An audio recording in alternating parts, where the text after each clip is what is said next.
Hello, I'm here today with a wonderful woman called Margaretha.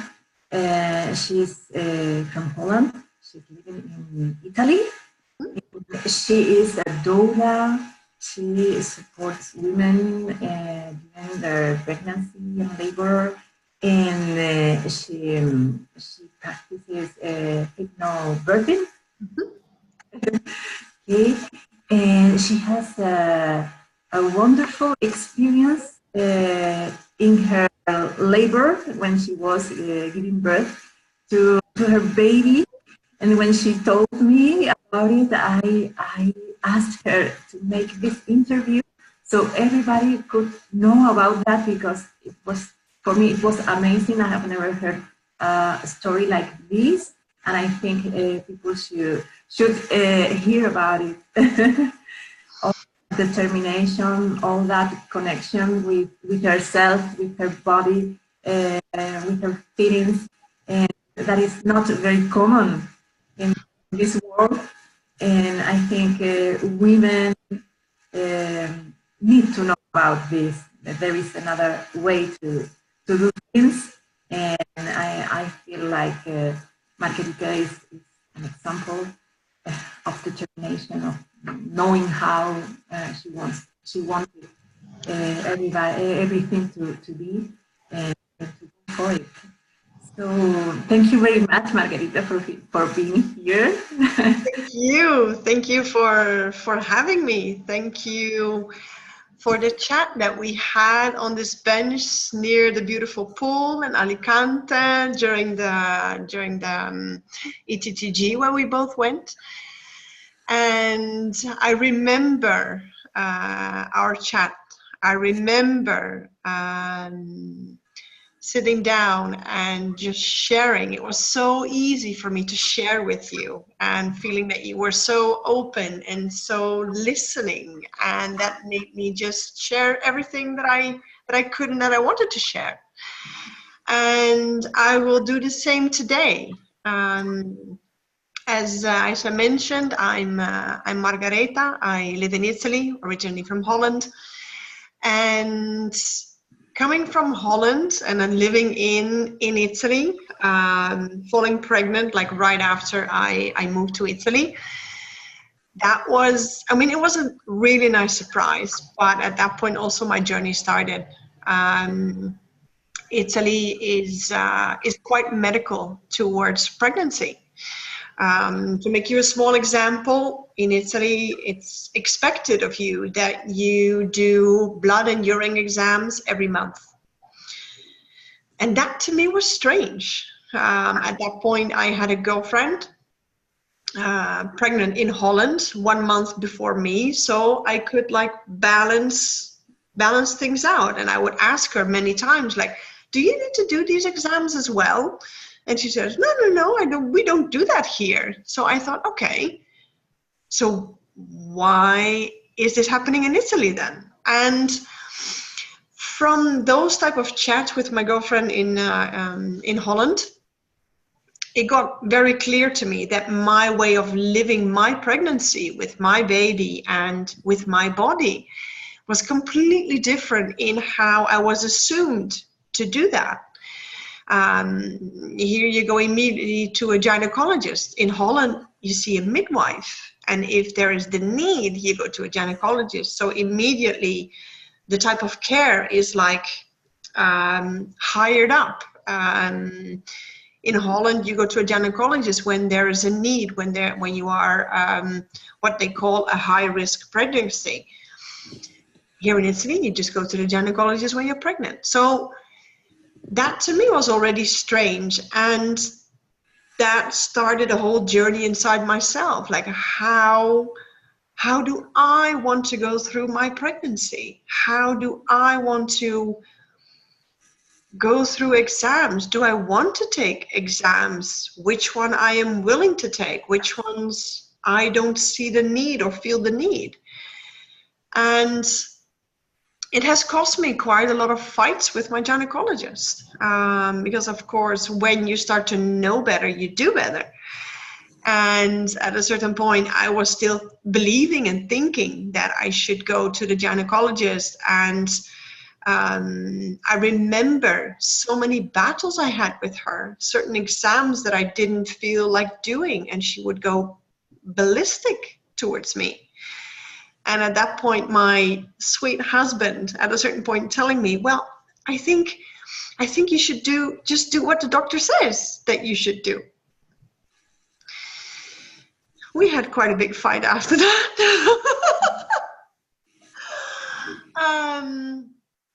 Because I think many women find themselves in these type of situations where they feel they actually want to do something else, and then they have a doctor or a midwife or a gynecologist in front of them, their husband next to them, that tells them to do them otherwise, to follow what is being said instead of following their instincts. And when that happened to me at that point in the doctor's office, coming out of that appointment with my husband, I said, listen very carefully. This is my body, my baby. And the way I want to go through this pregnancy is the way I want to do this. And either you're on board or you're not. But this is how it's going to be. I will be the one calling the shots for the exams that I want to do or not. And from that moment on, he understood that I was going through pregnancy in a different way than, let's say, standard. And many times he asked me the question, yeah, but how do you know that everything is fine? I don't know how to trust that. I said, well, you know that I'm very connected with my body. I feel when there's something off. And I assume that my body will give me the right signals when something might be off. And I will listen to that. I will not risk anything. But at the same time, I want to be okay with the exams that I do, if I want to do them. So there have been several discussions between him and me about that. And at a certain point, when I was Googling natural birth, natural birth Holland, I've been putting in all these type of search terms in Google, and then I saw hypnobirthing.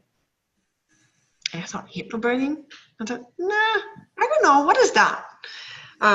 Because of course, hypno directs towards hypnosis in hypnobirthing, and it sounds like that, but it's absolutely not that. Let's say it like that. And I started to research it, and I started to research it even further. And when I was 6 months pregnant, I went to Dublin, did a practitioner's course to be able to auto teach myself, and also how I could teach future parents the techniques. So the closer my labor, the closer the birthday was coming up, I was feeling really excited. I was feeling happy, and I was like, yay, finally going to meet my baby, and all the preparations that we've been doing. And I was really looking forward going through labor. Well, in the beginning, it was like, oh my God, I'm pregnant. Yay, but oh, damn, I need to give birth as well. And that completely, I mean, we all have that, I think. And that completely shifted to feeling really excited about meeting my baby, or our baby.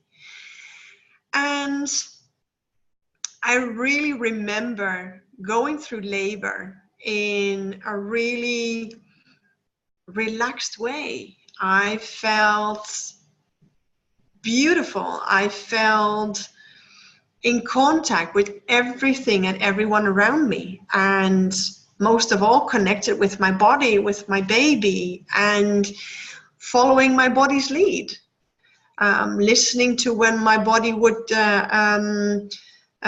surge. In hypnobirthing, we use surge instead of contraction. So every surge that I had, I was able to just breathe through them, focusing on my breathing, focusing on my body, and just resting in between, because we actually have more pauses then we have surges or contractions, whatever you want to call them. And I remember my midwife at that point saying, but you are so relaxed, you are so calm. What's up with that? So, well, I just did this course and I just know that everything my body is doing, that is normal, that my body knows what to do. And it's my job to stay out of the fear and just in the relaxation and following my body. And I just saw her a bit like, okay, let's just see how that continues. I mean, I was a first-time mom, and she was following me as an Italian midwife with 30 years of experience. And she says, well, to be honest, I've never seen this before, like that relaxed and that calm during a first birth and even a home birth. Because in Italy, home birth, first-time moms, no. So also that has been quite a challenge to talk to my husband about that. Like, I want to have a home birth. And he was like, you are crazy. Sei pazza. You can't do this. You need to go to the hospital. And I said, maybe you should go to the hospital because I'm not going to the hospital. And he was like, no, but how do you know that everything is fine? And what if something happens? And then I said, well, in case something happens, we have 2 hospitals nearby. So either one or the other, and I know that I will be fine. Relax. It was more assuring him in respect to ensuring myself. And that was quite funny, actually. So by the time that my labor progressed, I remember going outside. It was end of July, 38 degrees, really warm weather. A beautiful big belly that was just doing her work. My baby that was just working with my beautiful uterus, and we're just walking through the grass. When I would feel tired, I would just rest. I slept 8 hours during labor, 2 times 4 hours, because I was tired.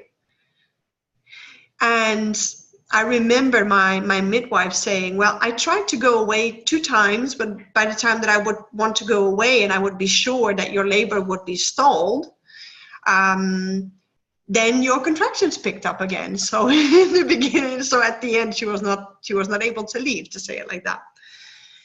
And I went into the bathtub. Outside of the bathtub, I mean, I just followed my body. What my body told me to do, I did it. And once I got really far into labor, my contractions were stronger, they were longer, and I was still able to breathe through them, to connect with my body, to breathe and to use the J breathing that we use in hypnobirthing. And that is to practically breathe your baby out. And at a certain point, my midwife understood that my baby had turned from like the left side to the right side. So just to be sure, I agreed to go to the hospital, even though I've always said, I will not go to the hospital. I don't want to give birth in the hospital. But I agreed. I said, okay, let's just be completely open-minded. I don't want to risk anything. So let's just go into the hospital and vediamo, see what they say. And I remember coming into the hospital at 8:45 in the evening. And my baby was positioned in a way that she would look like, come si dice, anteriore. So she was looking at the stars, to say it like that. And for babies to be positioned well during labor, they need to be posteriore. They need to be like looking inside mommy. So the gynecologist was immediately like, oh, but this is a cesarean. You need to have a cesarean. And I remember my midwife as well, but I remember looking at her like, you didn't study for all these freaking years to give me just one option. Sit down, think what you can come up with your magic box, because I will not have a cesarean.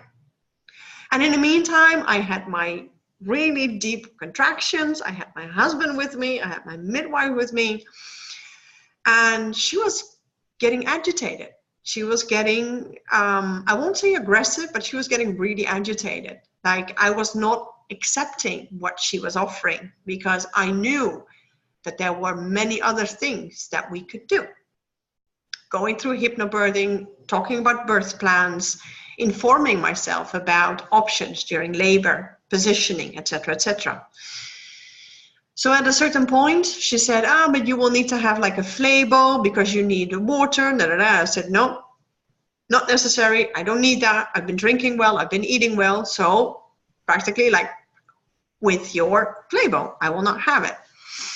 And also in that, I felt that she was getting frustrated again. And at the same time, I was like, okay, it's not my frustration. It's theirs. Let it go. It has nothing to do with me. Let it go. And so once she said, well, okay, then there was one manovra that she could do. And I said, okay, I'm willing to accept that manovra, but halfway, not completely.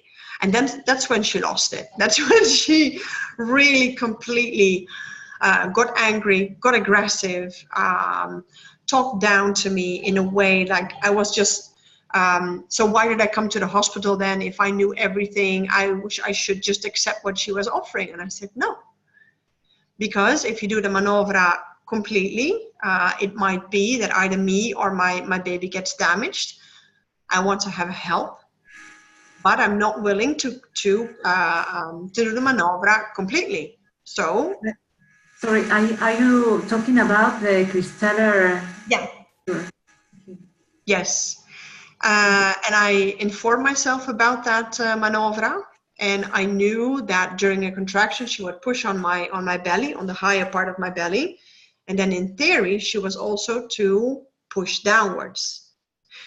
And with that, I told her, you are allowed to push during a contraction, but you're not allowed to push downwards. Because during the contraction and pushing on my belly, I wanted to see what my baby was doing or would be doing. So we semi-agreed on that. She wasn't completely on board. She was still very angry and frustrated, but I didn't care about that because it was about me. It was not about her.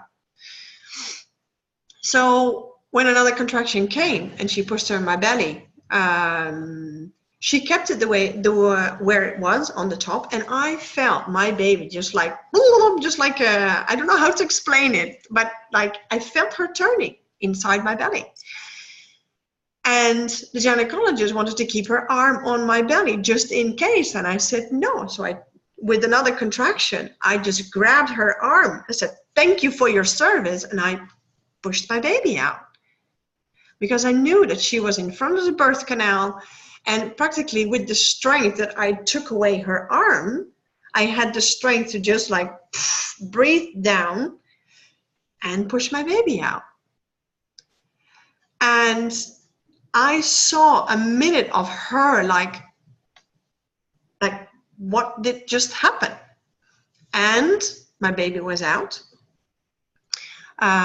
They wanted to immediately cut the cord, and I said, no, wait with cutting the cord. I want my baby on my chest. No cutting the cord. Stay away from it. Get out of the sala di parto, because this is my moment with my family. We just became a family now on the outside. I want my husband. My baby's already with me. And everyone that is not part of my family, go outside of the door. That's when she got really pissed. That's when she said, "Ma tu cosa hai nella testa? You should not pretend that this is your call." And I said, "Well, you're mistaken. At this point, when I'm in your sala di parto, I'm paying for it. So I'm deciding, and I want you out of the room right now because you're not contributing to this beautiful family moment. Out." And she went out together with other midwives, because they know that she just understood that there was like no way that I would compromise on that. So I had a beautiful moment with my husband, with my little one, and just like cuddling up and like, yay, everything went well. And Then we needed to wait for the placenta, and that took about, I think, 10 to 15 minutes after birth. I just felt that I needed to, then I really had that push urge. And it was quite big as well. So it was a bit like, so I pushed my placenta out, and they showed it to me. That's really what I appreciated, that they really put their hand in the membrane where the baby is. And they just really showed me like the membrane where Megan has been inside, and I was just amazed by it, like, wow. And at a certain point, they wanted to. That's what they normally do. They take away the placenta, no? And I said no. I want to bring my placenta home with me. Yeah, but you are not allowed to do that. I said, well, it's my organ. I created it. It's mine and my baby's, and I will bring it home with me. And she wanted to ask me, like, but what are you going to do? Because and I just knew that she at that point, like, I don't know. I don't even want to know. I said, Lady, good. And we were able to, after the placenta was out, everything was fine because they check it, of course. And they said, how nice. Now you're going to stay with us for 2-3 days and blah, blah, blah. Because normally women in Italy stay 2-3 days in the hospital. And I just said, well, I am fine. My baby is fine. So we're going home. I'm not going to stay in a hospital when I have when I have support at home. Why should I stay here? And again, she felt offended. She walked even out of the room, like feeling really offended that, again, I was not accepting her care. So Megan, we came into the hospital at 8:45. Megan was born at 9:13, so within half an hour. And at 11:30, let's say 2 hours, let's say 2.5 hours to be easy, we were home in our own bed. It was my husband, my little one, me. I remember not sleeping for the whole night because it was like, wow. Just being so excited that I've been able to avoid the cesarean, that finally my baby was there, because she was born at 41 weeks and 6 days. This is also something that is not common in Italy. They start to induce at 41 weeks and 3 days. So looking back now, with all the knowledge that I have now as a hypnobirthing practitioner, as a doula, I've been able to avoid so many interventions, an unnecessary cesarean as well, and really doing what felt good for me and for my family to do during labor. And I'm still proud of that. If I would have to do it again, I would do it exactly like it. Maybe now with some twists, because now, of course, I'm almost 4 years after birth and I've learned other things. But yeah, and I look back on my birth as something really beautiful, really powerful. And I wish that for every woman. I wish that every woman would be able to look back on her birth like with joy and with empowerment and say, yes, I can do this, and I've done it. So yeah, I mean, that's at least the story of my labor with my daughter. Margarita, well, thank you so much for sharing your story with us. When I listen to your story now, it is the second time that I hear it. I picture myself, because I went to an induction, I obeyed, and it ended up in an unnecessary C-section. Yeah. And I could have done all that, but I was so, afraid. They came to me so many times, your baby might die in your body. And we have really inside of me, there was the feeling that my baby was fine and I was fine, and I just had to wait a little more. But the fear was more powerful than myself. How do you think we can overthrow all that? What do women need? And what do also, because there are two parts here. There are women in one side, and there are all the, medical medicine professional that are doing something that doesn't go with nature, and that doesn't go with even with scientific evidence. So what do you think we can do with that? I think first of all, and this is not for making women guilty or not for blaming no one. I think it's really important that that we as women take back our births. The minute that we started flocking into hospitals about 100 years ago, we completely trusted doctors. We completely we gave over our birth power, and we were sedated with a cloth of chloroform. I think it was chloroform, and women would be completely out of it, having happening kisa causa to them. And then waking up still half out of it, and then having had their baby. And if I place myself in a position of a woman having had a birth like that, there must be such a disconnection between mom and child. Not being present during one of the most intense moments in your life when your baby is being born, and not being able to see your baby and to feel your baby right after birth, because that instinct is so strong, and we all have that. And so I think that's also partially the disconnection part, and when that part is not being like re-glued together, then we see a lot of what is happening today in the world. The disconnection between in relationships, to say it like that. Our natural instinct is so much birthing our babies, having them skin to skin, making sure that they're safe, and also babies from their part need to feel us as moms or as dads in order to know, okay, I can relax because I know I'm safe. Babies that are born in a calm way don't cry after birth. They don't cry because there's no need to.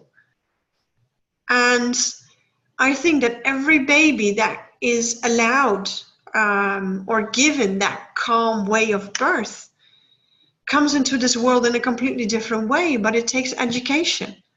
It takes taking back our birth power responsibility, or whatever you want to call it, knowing what your options are, going through a good birth course that doesn't fix on how you can deal with the pain. No, it should be more as a whole. What can you do as a woman and as a couple to support yourself during labor? What are your needs? What do you prefer, for example, in massage techniques? Or do you just want to be cuddled? Or do you like a certain type of touch? What do you normally do when you feel stressed, and how could that help you during labor?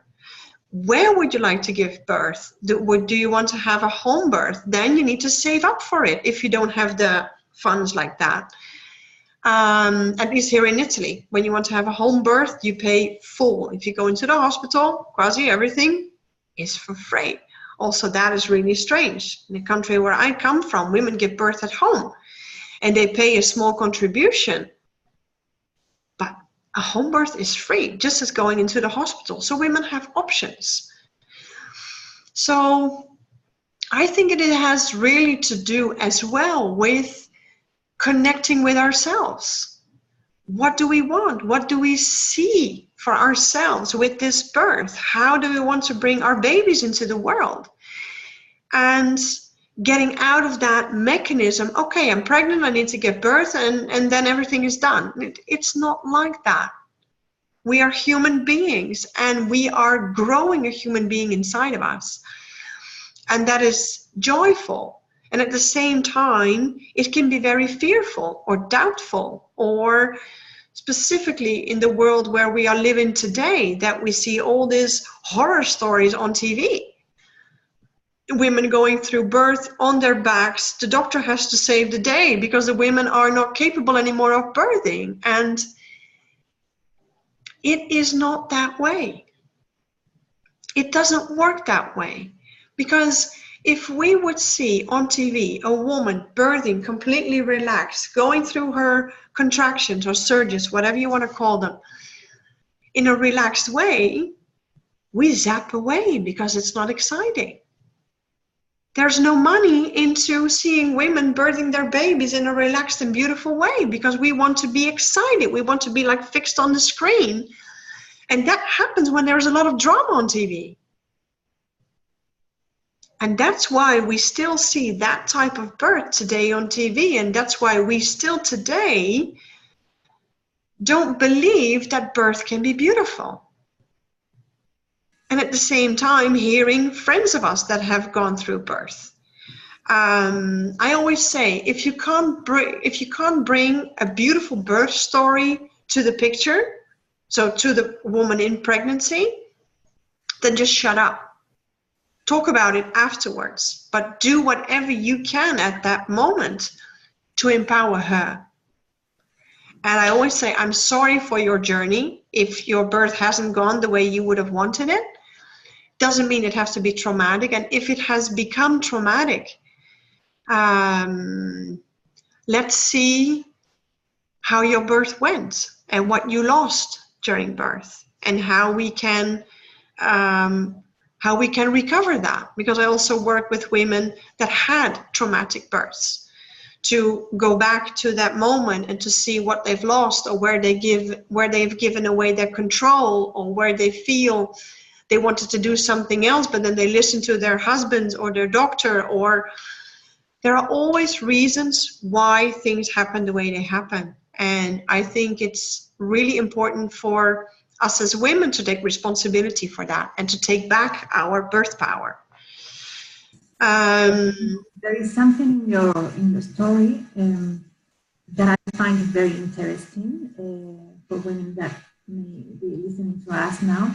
It is that you said, well, when she's upset, when she's angry, when you were talking about the gynecologist, that it's not a problem. It is in her.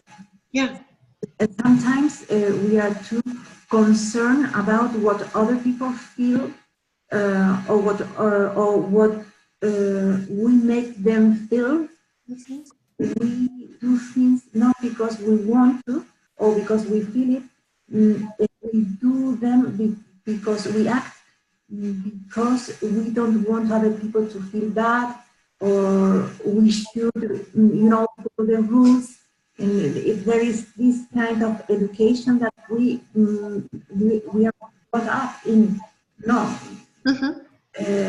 since we were very little, I find it amazing in you that you followed your heart, and even in this, you were not supposed to go to the hospital, and you ended up there, and you have to deal with that.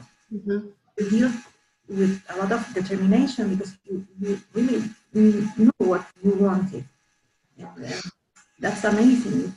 That's the example. But on the other side, I find it like really sad that there are these people in the hospital you have to fight with. Yeah. There's no need of that. There's no need of that. And working with women that have already had traumatic, birth, and they are sorry, they are in their second pregnancy. They feel afraid of what they might get in the hospital. Mm-hmm. And to feel that you have to protect yourself from the medical staff, Mm-hmm. for me it's kind of terrifying. What can we do to not to have to go to labor like if you are going to war, not to fight with the people you are going to face. How to the correct place, the correct personnel, the correct doctor, the correct midwife. Is there something that we can do? Absolutely. In hypnobirthing, we use a birth plan, and I always work with clients to go through the birth plan, and this birth plan is full of possibilities and options, and based on those possibilities and options, what they see for their birth, we find the right hospital, we find the right doctor that is aligned with their birth plan. Because if they foresee a beautiful natural birth and then going into a really medical hospital, then the balance is off.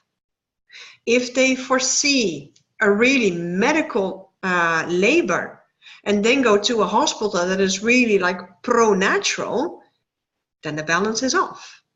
So it's really about finding the right match, and this is something that I do for many expat women, expat couples that come into Italy that don't know the hospitals yet. So it's a bit of a guide where they could go based on their desires. So it's first understanding what you would like for the birth, and it might be that when you've had a traumatic experience, that you just say, okay, I just don't want to go through that anymore. I'm just going to program another cesarean. So I at least know what I'm facing. That can be an option. And if that is your choice, if that is what you desire, I will be the last one saying something, and I will support you in your journey. If you've had a cesarean that has been either planned or an emergency cesarean, and you really want to go for a VBAC, a vaginal birth after a cesarean, I will always go back first to the first delivery. How did it go? How did you feel? What did you miss? To get like the whole picture and to help with a piece of healing. Because I have really noticed that when I've been working in this way with women, they can let go of the previous pregnancy. It's not like a shadow over the second pregnancy, and they can be living this pregnancy much more in a calm and in a whole clear way, instead of with the dark cloud from the first delivery or the first cesarean over their heads. Because every pregnancy, every birth is different.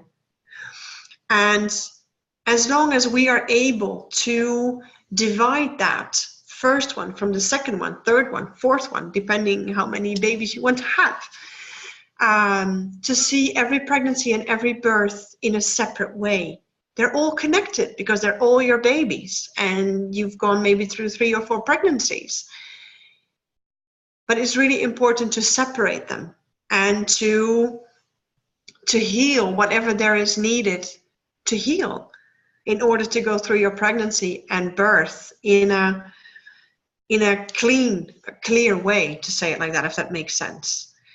So this is something that I always do working with couples. If they've had a first traumatic birth, I always work with them through the first birth and see, because also in this way I will know what I need to take care of in case something might go in that direction. And it might be a simple thing as miscommunication. If that has been the case, and that's why the woman has been feeling that she was just a vessel instead of a mom giving birth, I will make sure that that is like one of my most focus points when I support that mom as a doula or during a hypnobirthing course, that she is heard and that my communication is adequate towards her. And it really depends. I mean, I can come up with, I don't know how many examples. Also the events happening during pregnancy, during birth, they all have their donation inside the whole process. I had one mom that had lost her father when she was going through pregnancy. And she just said that like between two sentences in, oh yeah, and I also lost my father. And then she wanted to turn back to the book. And I said, whoa, wait a second. I mean, losing a parent during pregnancy is so painful because you are so open, you're so connected to the lines where you come from. And the only thing I did was create space for her to tell me about her father and how much she missed him, and how much she would have liked him to be involved in her pregnancy and to be the granddad that she was hoping him to be. And later on, when her baby was born and I went to visit them, she said that made such a big difference for me because I was able to let that go. And it still makes me emotional because when I tell these things, I see the person, I see where we were. So it's like me going back to that client at her home. I think it's so fundamental, not running away for our emotions, for the things that we feel, the things that we are connected to, and to face them. And it might be a challenging hour to face what you need to face, but the journey afterwards will be so much lighter, so much easy, so much more fluent, and without carrying all that like stress or trauma or drama or whatever you want to call it with you, so you can just release and let go. From your words, I feel like there are many things to heal before we give birth. Yeah. Things from our past, things from our family, to pardon ourselves, let things go and go lighter. Yes. To the moment of birth. I also feel like we should become experts when we get pregnant, but all along our lives. Pregnancy and motherhood is something that we don't talk about. We are not taught about that in the school. We don't know about how babies are born and how our womb works, and it is so beautiful to know about it. When I talked to my daughter, she's 8 years old, about all these birthing things, and she knows how she was born, and I have explained so many things to her, and they are like that. They want to know because they are so connected to life. So it is so easy to let them know because they want to know how life works. But we don't do it in the schools. We don't do it even at home because we don't talk about that. And I like to encourage people to talk about these experiences, because for them it's so beautiful to know how you came to the world. Mm-hmm. And the other day, my daughter told me, "Mommy, I'm going to have a very good labor." I was surprised. I was like, wow! And she told me so, and I said, "Why are you saying that?" And she told me, because you're going to teach me. Wow, that is amazing. And you know, if we could all do that with our children, not only with the girls, but also with the boys, because we have a very important piece in pregnancy and in pregnancy and in labor. And but we come to this moment so ignorant, so afraid of pain. Yeah. Labor and pain are, you know, in our society, is the same. If you have to think of something, the most painful thing you might think about, you think of labor. Yeah. It doesn't have to be like that. No. How did you feel about pain in your labor, for instance? I didn't have pain. You didn't have pain, and No. you say that. No, I didn't have pain. I felt pressure because, of course, my baby and my uterus and my body were working together to dilate and to go through towards the birth canal. But when I was breathing through my contractions, giving my belly and my uterus and my baby the space to do that, I didn't have any pain. During labor, during childbirth, I have not experienced pain. And there might be people looking at this video later and saying, "Ma, that woman is just like out of it, or she's crazy." But I did not have pain during labor or during childbirth. I haven't experienced it because I knew what my body was doing and how I could support my body, because we don't birth with our heads. We birth our babies with our body. And for example, simple example, when you do that, does that hurt? No? No. Why doesn't it hurt? Because your muscles are ready for that. They are made for that. So they are designed. So if your uterus and the muscles in your uterus, because you have two muscle groups in your uterus, if these are the same muscles that we have in our arms and in our legs and in our hands, so why does this doesn't hurt, and why does it hurt when our uterus is working, do we think? Well, I have two answers for that. Because of fear, because fear makes you contract. Brava. And it is also because it's not trained.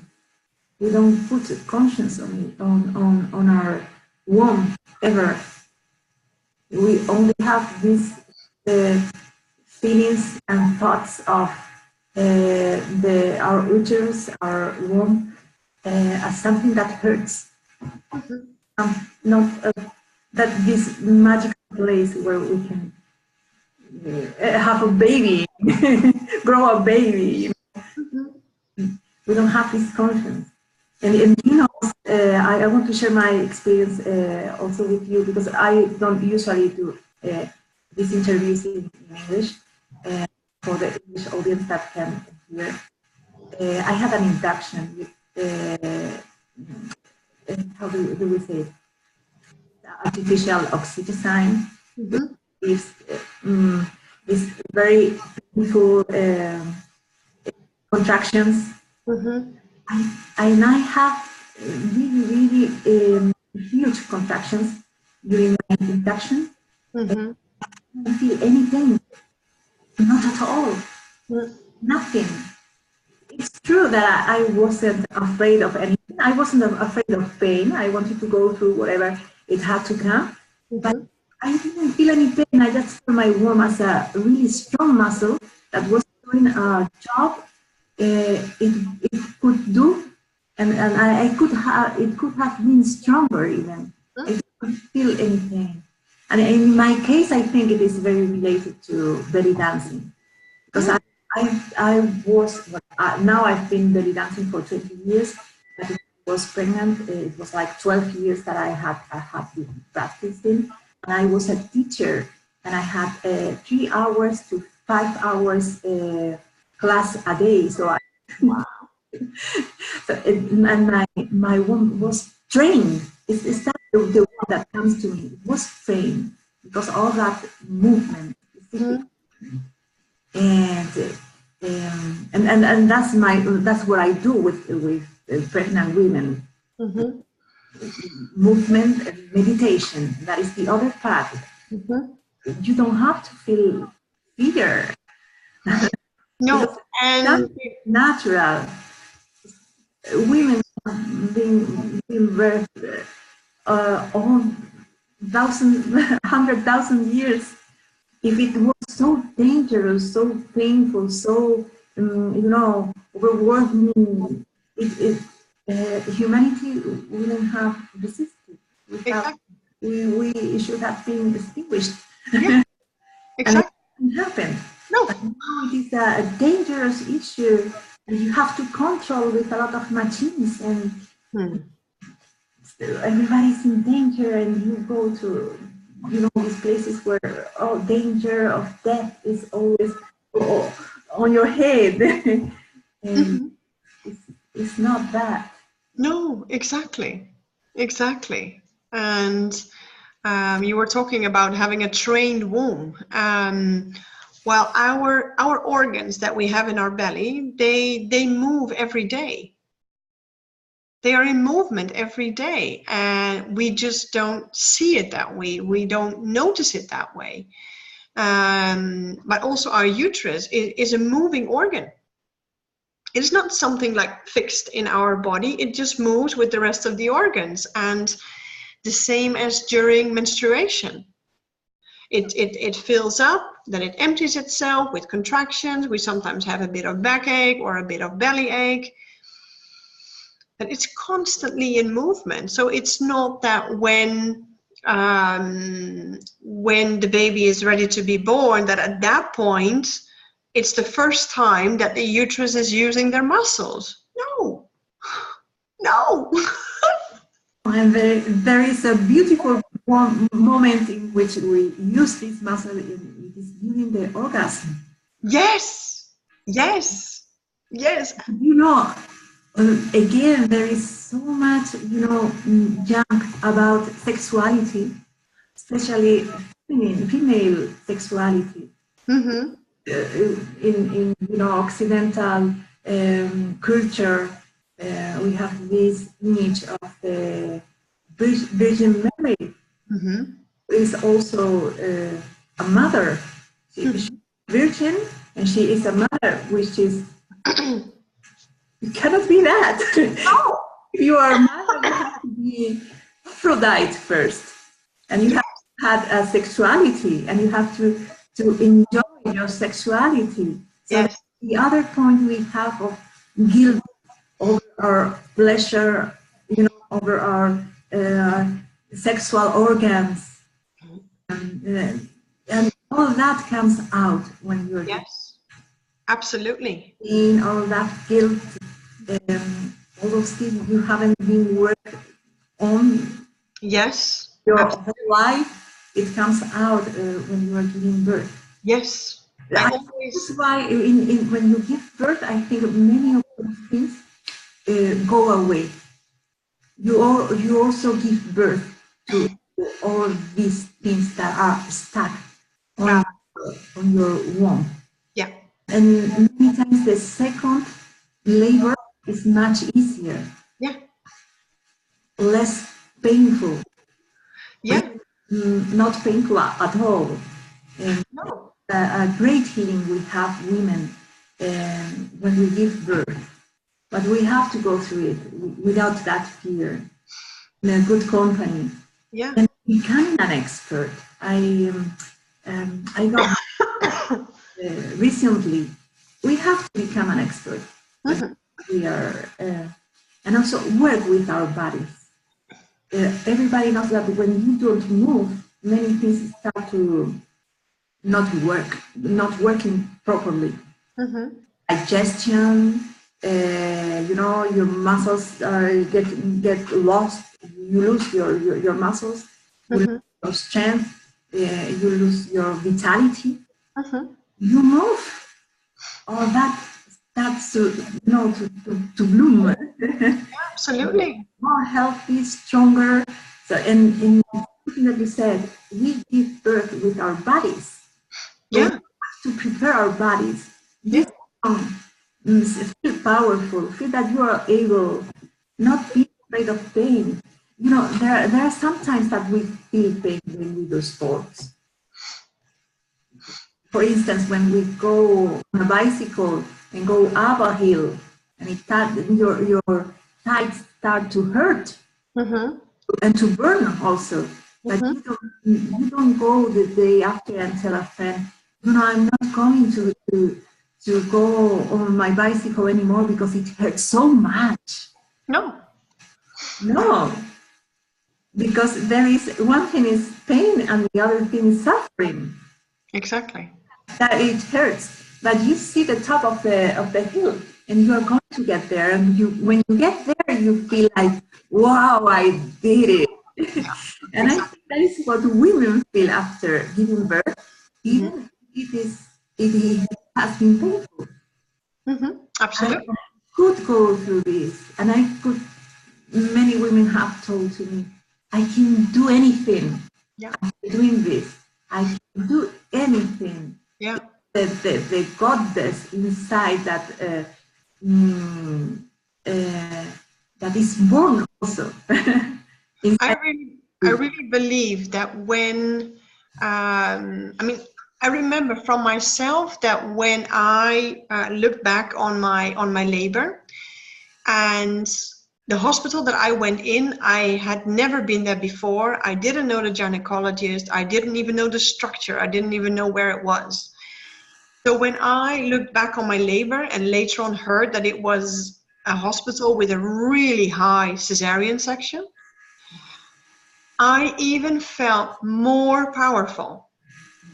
Like, wow, I've been able to avoid a cesarean section in a foreign country. I didn't know the language very well.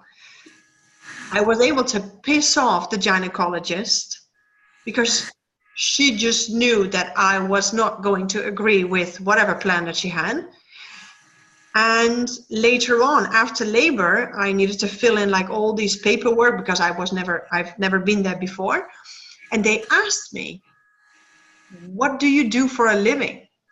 How come that you know so much about birth? And that's when I, with a big smile, I had my baby on my breast and I needed to fill in the paper. So I had my baby here and then the woman going through the questionnaire with me. And I just felt so powerful, so empowered. And I thought, yes, I know all these things because I informed myself. Because I knew my options. I knew what I would like to avoid, and I knew what I was willing to compromise on. And I feel that I can just take on the world. And I know that with everything that I have in me, that I can help empower other women, or at least make them aware that there are options, that there are other options than what the doctor tells you. And I am not a medical doctor. I am not. What I do know is that once women start to research their options and to research certain benefits, risks, like the whole scope, to know what could be their birth or how they would like it, they take control. They take control over their pregnancy, over their birth, over the whole process, and that makes you feel in control. It's not so much about you being in control of birth, because you can't be in control of birth. It's not that level of control I'm talking about. It's about knowing your options, going with whatever that is happening, being able to let go if your plan doesn't completely work out the way you would have loved it, being able to accept that and move on. But that is being in control of yourself, and not so much in you being in control of labor, meaning you want to be in control of every minute what is happening. No, it starts way before that. Does it make sense what I'm saying? Yes, totally. I would like to say something that we are talking maybe too much about how bad it is, the relationship with the medical staff, with the medical professionals, but there are many beautiful professional midwives, gynecologists that work in a very different way. If you want to have,